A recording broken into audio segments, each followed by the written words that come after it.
Foundations of amateur radio. From time to time people move and their shack tends to move with them. For me that move is happening right now. I'm moving all of 900 metres up the road, a long story in itself, but perhaps best told over a campfire far from civilisation.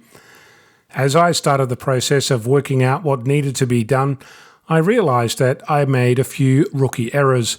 The first one that I've made before, but at the time my excuse was that I knew nothing about amateur radio. Some say I still don't.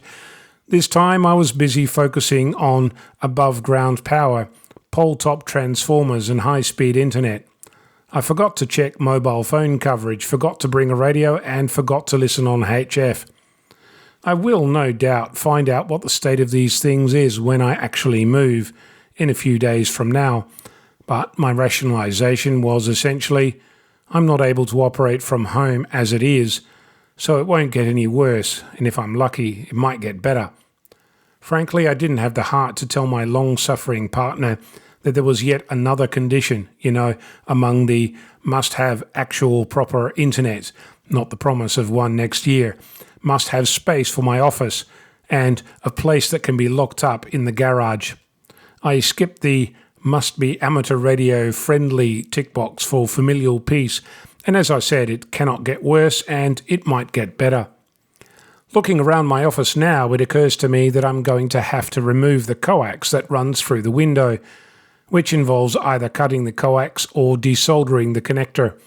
I suspect that it will become the most expedient of the two, given that the desoldering involves having to find my soldering iron among the half-packed up house. Cutting looks like it. I'll tell myself that it's good because I'll find out if my coax is waterlogged. But between you and me, it's because I'm impatient to get moving.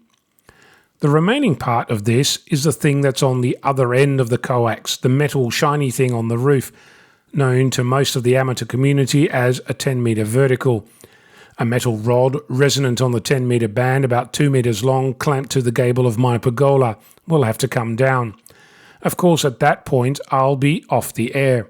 No counting how long that will last, but I'm hopeful that a quick and dirty magnetic mount will get me up and running shortly after the move. Of course, in an ideal world, I'd already have measured out the future radio shack, have a room away from the house, insulated, away from the fence line, lots of backyard with a choice selection of high trees, no noisy neighbours, council regulations that encourage radio amateurs, and a coffee machine, a bed, and while I'm at it, air conditioning. Who am I kidding? I'll likely be able to put my radio somewhere in a corner on my desk, much like it is right now. And if I'm lucky, I'll be able to be on air without disturbing the family. This all in stark contrast with a friend of mine who asked the community a simple question. Where would you put your radio shack if you needed fast internet and nearby medical services, anywhere in the state? The answers were many and varied, from ludicrous to amazing, from off the cuff to well researched, just waiting for the win on the weekend lottery to be able to pay for it. Our shack is an integral part of our hobby, and while I see some amateurs go out of their way to find and position their ideal shack, I see many more just making do with what they have. No doubt there is a balance to be found. I'm curious to hear what criteria do you have for your shack, what things are essential and what would be nice to have. If money wasn't a problem, what would your ideal shack look like, and where would it be? I'm Ono, Victor Kilo 6, Foxtrot Lima Alpha Bravo.